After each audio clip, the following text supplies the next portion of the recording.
Hello students, आज हम लोग क्लास 12 यूनिट 4 केमिकल काइनेटिक्स के बारे में जानेंगे। जानते हैं आप क्या होता है केमिकल काइनेटिक्स? केमिकल काइनेटिक्स को हम हिंदी में बोलते हैं रासायनिक बलगतिकी। रासायनिक बलगतिकी मीन्स होता है जो रासायनिक अभिक्रियाएं होती हैं उनकी क्या गति है, गति जो होती है उसके आधार पर उसकी क्रियाविधि का जो अध्ययन किया जाता है उसको हम बोलते हैं केमिकल काइनेटिक्स। ओके, तो इसकी जो डेफिनेशन होती है वो ये होती है रासायनिक अभिक्रियाओं की गति के मापन के आधार पर उसकी क्रियाविधि का अध्ययन करना रासायनिक बलगतिकी यानी केमिकल काइनेटिक्स कहलाती है। ओके, अब हम देखते हैं केमिकल काइनेटिक्स एग्जैक्टली कितने टाइप्स के होते हैं। टाइप ऑफ केमिकल रिएक्शंस ये होती है 3 टाइप्स के। एक होती है फास्ट रिएक्शन, एक होती है स्लो रिएक्शन और एक होती है नॉर्मल रिएक्शन। जैसा कि हमें उनकी जो नाम है उसी से ही हमें पता चल रहा है कि फास्ट रिएक्शन का मीन्स क्या होता है, ऐसी रिएक्शन जो कि बहुत फास्टली होती है, तुरंत होती है, उनको हम फास्ट रिएक्शन कहते हैं। फॉर एग्जांपल के लिए हम बेरियम क्लोराइड यानी BaCl2 लें और इसकी रिएक्शन हम सल्फ्यूरिक एसिड से करें तो ये BaSO4 से क्रिया करके बैरियम सल्फेट फॉर्म करेगा और 2HCl हाइड्रोक्लोरिक अम्ल फॉर्म करेगा। तो इसमें जो रिएक्टेंट है वो तुरंत ही प्रोडक्ट में कन्वर्ट हो जाते हैं, ज़्यादा टाइम नहीं लेते हैं, इसलिए ऐसी रिएक्शन फास्ट रिएक्शन होती है जिनमें बिल्कुल भी टाइम नहीं लगता। अब हम देखें स्लो रिएक्शन किसे कहते हैं। नाम से ही हमें पता चल गया कि ऐसी रिएक्शन जो बहुत ही स्लो हो उसे हम स्लो रिएक्शन कहेंगे। फॉर एग्जाम्पल के लिए हम नाइट्रोजन लें और इसकी रिएक्शन हम हाइड्रोजन से कराएं तो इससे फॉर्म क्या होता है, अमोनिया। नाइट्रोजन एंड हाइड्रोजन ये रिएक्टेंट हैं, ये आपस में रिएक्ट करके प्रोडक्ट के फॉर्म में किसका निर्माण कर रहे हैं, अमोनिया का। तो ये जो रिएक्शन होती है बहुत ही स्लो होती है। ओके, तो इस रिएक्शन को हम स्लो रिएक्शन कहते हैं। इसको फास्ट करने के लिए फिर हम लोगों को कैटलिस्ट जो उत्प्रेरक होते हैं उनका यूज करना पड़ता है। जैसे हम इसमें Fe का यूज करते हैं, ठीक है, मॉलिब्डेनम उत्प्रेरक वर्धक जो होते हैं उनका यूज करते हैं। तो ये होते हैं जो रिएक्शन की रेट को बढ़ा देते हैं जिससे कि ये रिएक्शन फास्ट हो। लेकिन अगर हम इनका यूज नहीं करें तो ये बहुत ही स्लो रिएक्शन होती है, इसलिए हम इसको स्लो रिएक्शन कहते हैं। ओके, आगे हम देखें सामान्य रिएक्शन, नॉर्मल रिएक्शन। नाम से ही हमें पता चल रहा है ऐसी रिएक्शन जो बहुत ही नॉर्मल हो, ना फास्ट हो ना स्लो हो, नॉर्मली अपने हिसाब से चले। जैसे हम देखें H2 प्लस I2 ये आपस में रिएक्ट करेंगे, ये भी 2 है ये भी 2 है तो 2HI ये बना।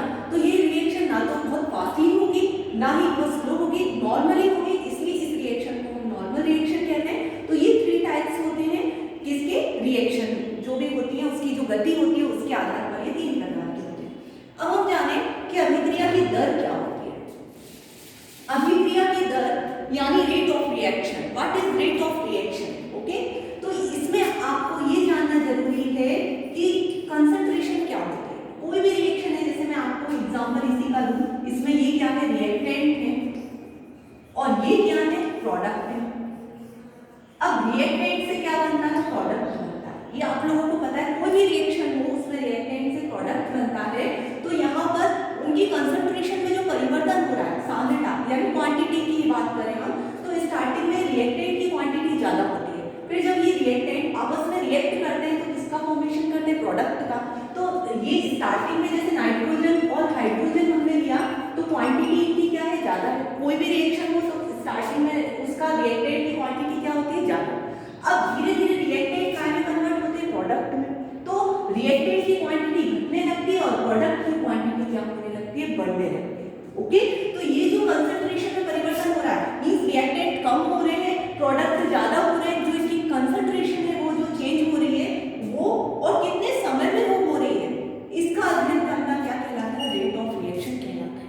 यानी डेफिनेशन की अगर हम बात करें तो क्रियाकारक जो होते हैं यानी रिएक्टेंट जो होते हैं, रिएक्टेंट और किसकी बात करें, प्रोडक्ट, रिएक्टेंट और क्रियाकारक और क्रियाफल जिसे कहते हैं हम, इनकी सांद्रता में समय के साथ जो परिवर्तन होता है, सांद्रता में समय के साथ परिवर्तन,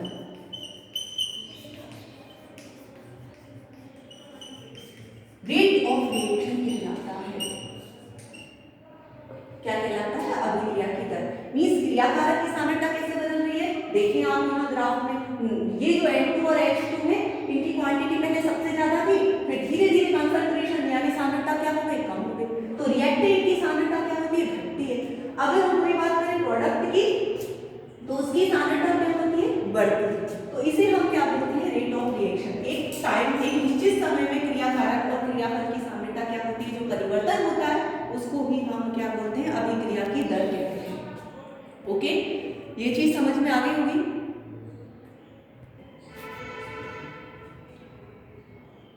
तो हमने देखा कि जो रिएक्टेंट है और जो प्रोडक्ट है उनकी कंसंट्रेशन में एक निश्चित टाइम लिमिट के बाद जो परिवर्तन हो रहा है या चेंजेस हो रहा है उसको हम क्या बोलते हैं, उसकी रेट ऑफ रिएक्शन कहते हैं। जैसे हमने यहाँ पर देखा, रिएक्टेंट जो है उनकी कंसंट्रेशन कम हो रही है और प्रोडक्ट की कंसंट्रेशन बढ़ रही है, एक निश्चित टाइम में हो रहा है, मतलब जो चेंजेस हो रहा है टाइम के साथ में कंसंट्रेशन में जो चेंज हो रहा है उसको ही हम क्या बोल रहे हैं, रेट ऑफ रिएक्शन। ठीक है, अब हम देखें अभिक्रिया की दर की इकाई क्या होती है।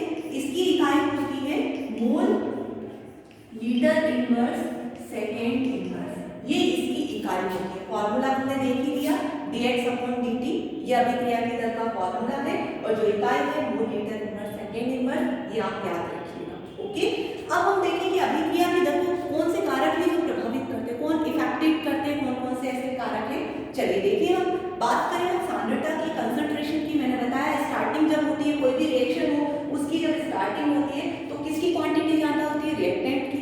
तो कंसंट्रेशन पर निर्भर करती है कोई भी रिएक्शन। जितने ज्यादा आप रिएक्टेंट लेंगे, जितने ज्यादा आप क्रियाकारक लेंगे, अभिक्रिया उतनी ही ज्यादा तेजी से संपन्न होगी और इसलिए ये सांद्रता पर निर्भर करती है। अभिक्रिया की जो रेट होती है, दर होती है, वो किस पर निर्भर करती है, सांद्रता पर। जितनी ज्यादा सांद्रता होगी, जितने ज्यादा रिएक्टेंट होगी, अभिक्रिया उतनी ही ज्यादा होगी।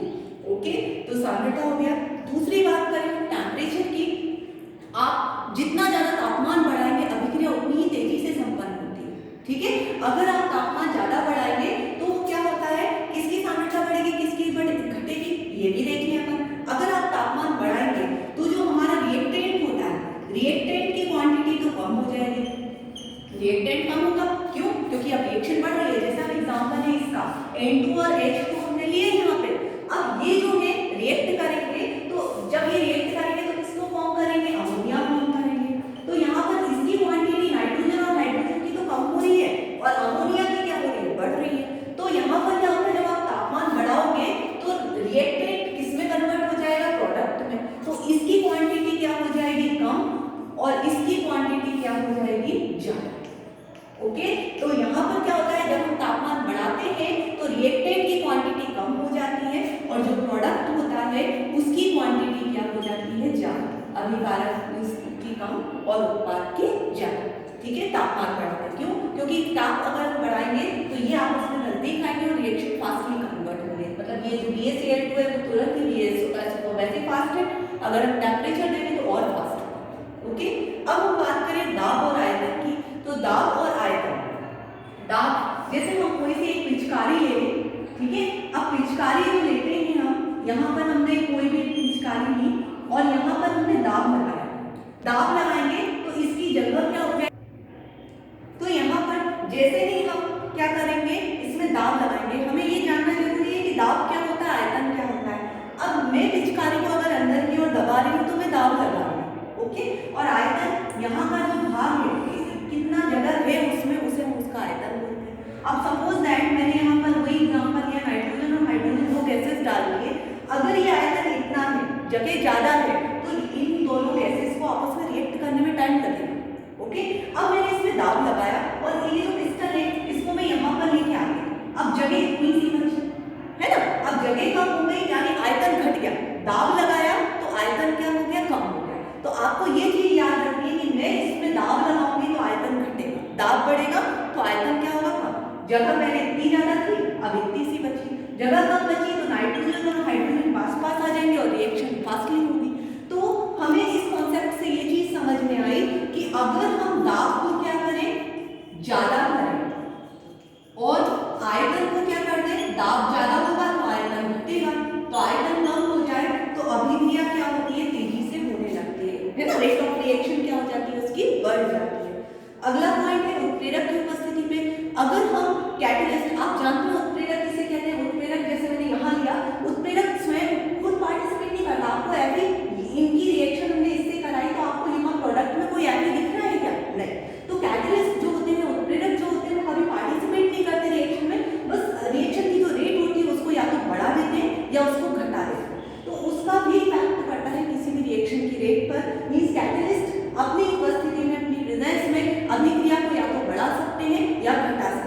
यदि वो अभिक्रिया